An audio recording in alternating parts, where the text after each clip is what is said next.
Hello guys, welcome back to the channel, welcome back to the garage. And well, you know what, there's no sense in dragging this out.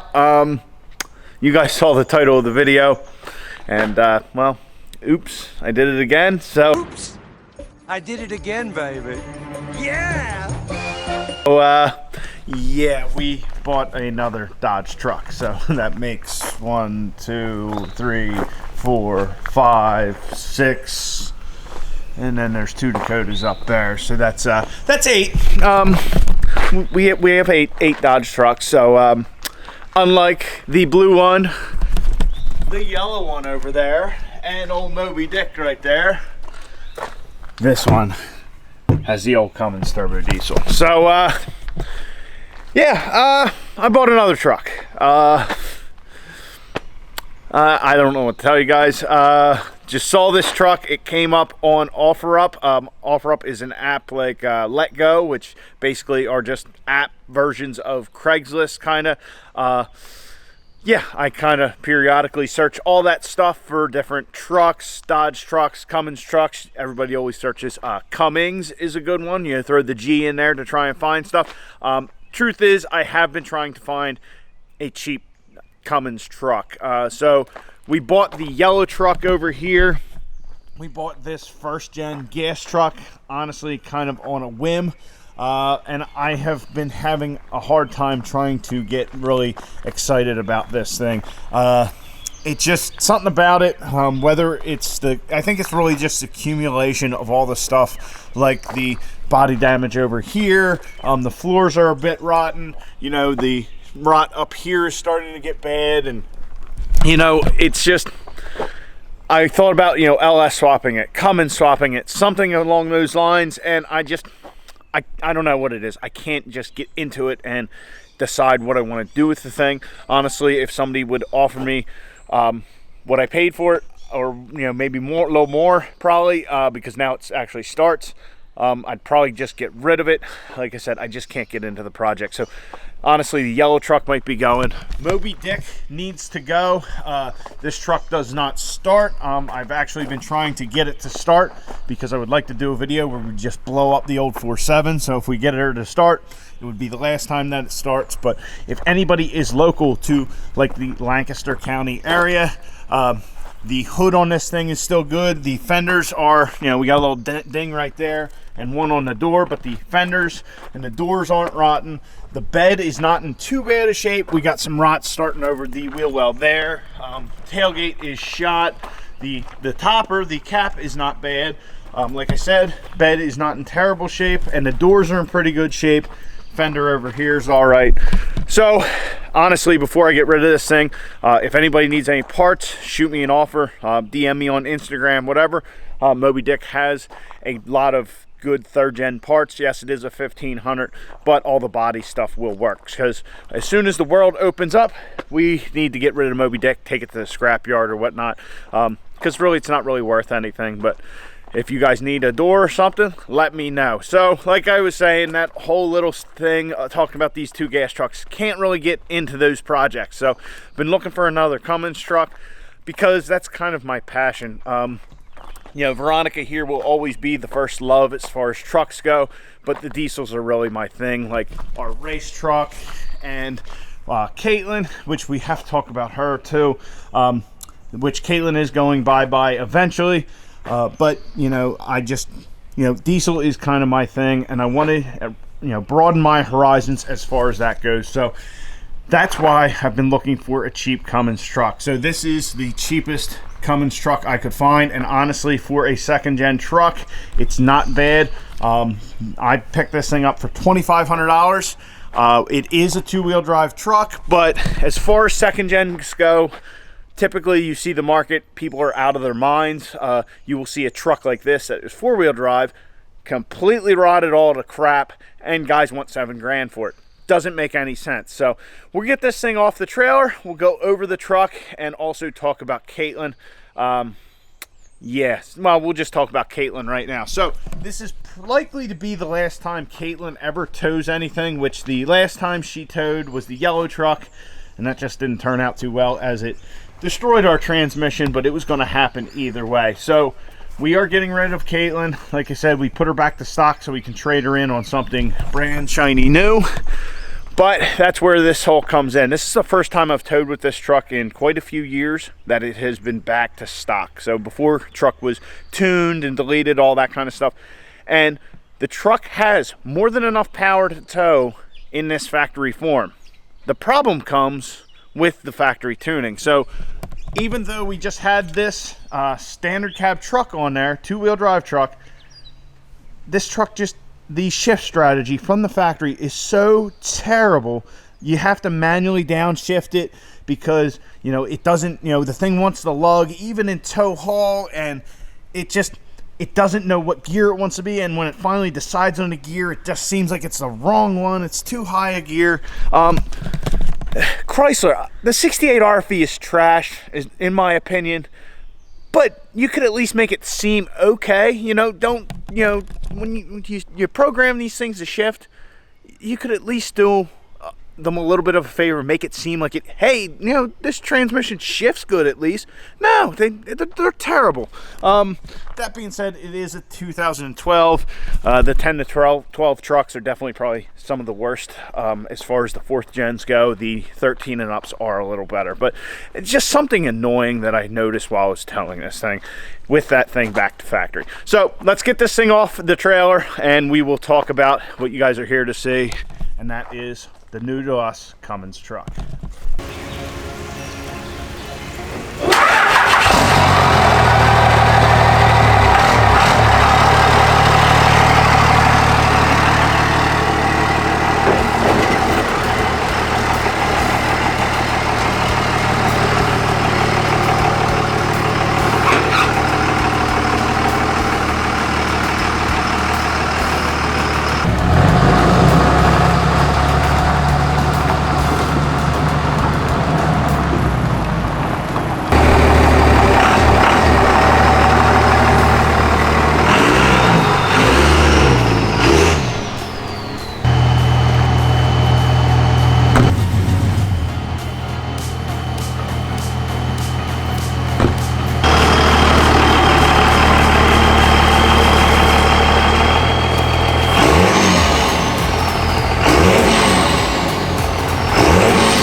So there she is in all her glory.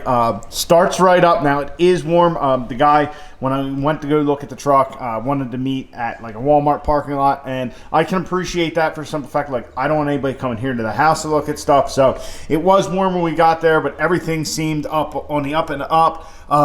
That being said, so what is the truck? The truck is a 1998 and a half, so it is a VP44 24 valve Cummins, standard cab, long bed, two-wheel drive, automatic. So it is a 47 RE truck. So I've been looking for a cheap little like Cummins truck to find, and honestly, like I said, $2,500 for this thing. Typically these trucks are like $5 grand and completely trash. Now this truck does need rockers and cab corners, but it's not a big deal. The bed is obviously different because presumably that had rotted all out.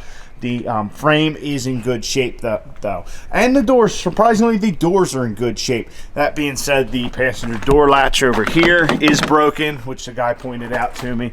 So it is a pretty basic truck. Nothing really exciting about it, except for one thing that I think is pretty cool. That is that this truck is untouched. It has the factory intake horn, factory boost tubes, the factory intake. All this stuff seems to be completely untouched under here. As far as the transmission goes, I can't say that the guy didn't know anything about it. He said he hadn't done anything to it. The fluid always smelled good. What he did say was that he didn't know much about it. He had only had the truck for about a year. So presumably this truck has had a different transmission put in it. I'm just going to assume it's been rebuilt at some point. That being said, when you put the truck into gear, it really wants to go. So I'm thinking maybe it has a little tighter converter. I don't know. But yeah, like I said, completely untouched. It does have a lift pump of some sort. As you can see the line right here. If we go down here under the frame rail, it does have some sort of a lift pump. I don't know what that is. I'm not really sure. I hadn't gotten to that far. I don't know if that's maybe a fast or what.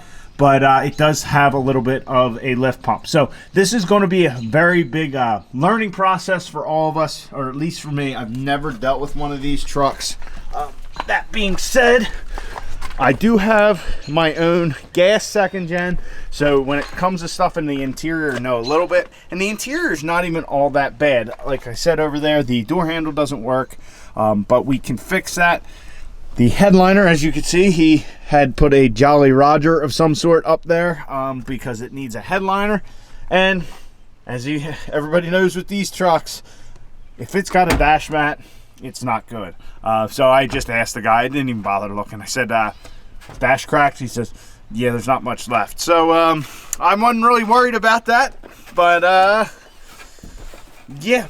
That was not a lie in any respect. There is no dash. I knew it was bad when the guy said, where is it? Yeah, I took the VIN plate off because, yeah, it wasn't on the dash anymore. So, yeah, it needs a dash. But honestly, I don't know why people put mats on these things. They're not that terribly difficult to put a dash in. I put a dash in that truck before, not a big deal. So anyway, other than the dash, the interior is in pretty good shape. We do have a couple of warning lights here. So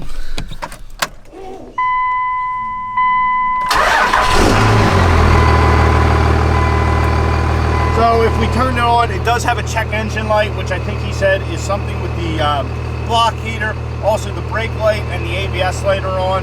He said that the emergency brake cable broke, so I'm pretty sure that's why those are on. But the thing just kind of starts right up, which is pretty awesome.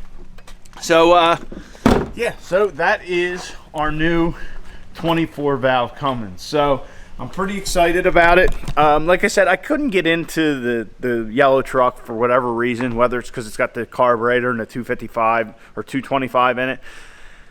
I don't know. I guess part of it is that the truck is not in good enough condition, I feel, or that unique. I mean, it is a short bed, but you could always make a long bed truck a short bed. But it's just not unique enough to kind of deserve. It's not unique enough or in a good enough shape to deserve like a Cummins swap or something like that. Would it be cool? Yeah, but you could go out and find a two-wheel drive D250 and kind of put yourself already ahead. So swapping in a Cummins in that truck, it just doesn't make much sense. So like I said, I couldn't get into it. Here we have, for the most part, a stock 24 valve Cummins. We can learn about the platform. We can kind of soup it up. Oh, when I said stock, it does have a tuner. So this being a VP44 truck, this is the first year where they have like an electronic injection, you know. We have a Super Chips tuner. So I don't know what this is good for horsepower-wise. I'll have to look it up. Flashback 3855. Actually, I'll look that up right now.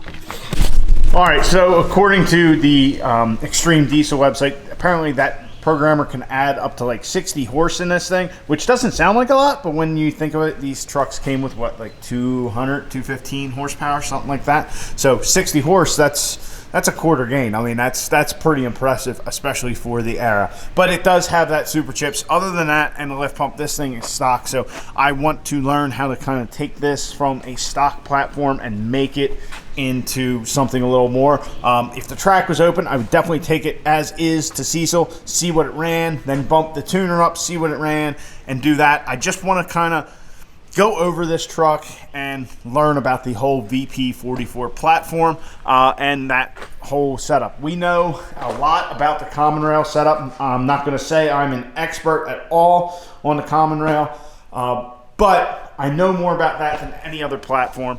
These VP44 engines are certainly probably the least desirable Cummins engine there is. I know that the VE trucks, the first gen Cummins, that's not a real desirable engine either. But when it comes to swapping a Cummins in something, everybody wants the 12 valves because they're completely mechanical. They don't want to have to deal with a computer like on this truck. And also the VP44 injection pump on these things is notorious for not being the greatest to make power with and all that kind of stuff. They have issues. You need to make sure your fuel pressure's to it. I don't know a ton about it. That's the cool thing. It's going to be like when I got into the common rail stuff. I didn't know much about it, and now we know quite a bit. So guys, I know I'm kind of talking quite a bit here, but this is our 2nd gen project. Unfortunately, we cannot take the truck out for a drive because with everything going on and the state of Pennsylvania for whatever reason being shut down. Now, I don't know how everybody else's state is, but in the state of Pennsylvania, you need to go to a tag place and have a notary do the title work. It's not like when we bought the yellow truck down in Delaware, the guy signed the title over to me, and I had to take it to a tag place here. You got to do it at a notary. So we were able to find one that is open, which surprised me. But that being said, we have no tag because none of the notaries have any tags because the state is shut down.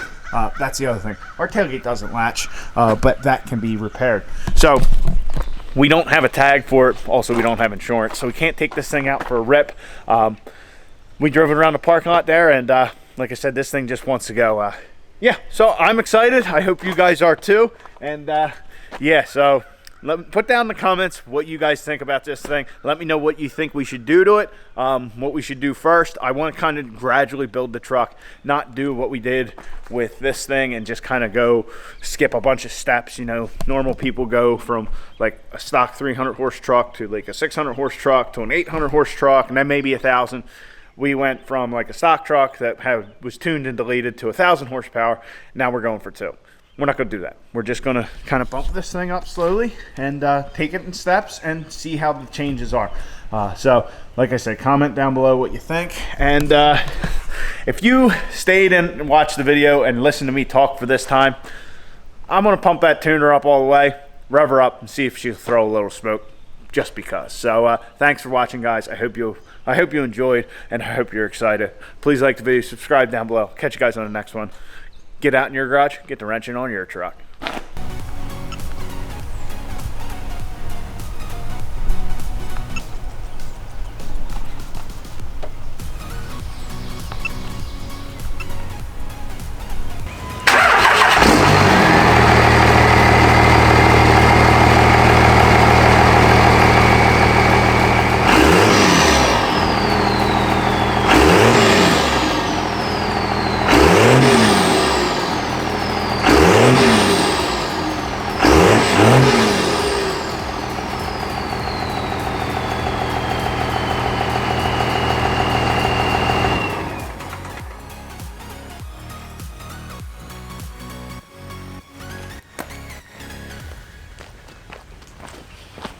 I forgot to mention it has an axle dump and straight exhaust, but you guys could hear that.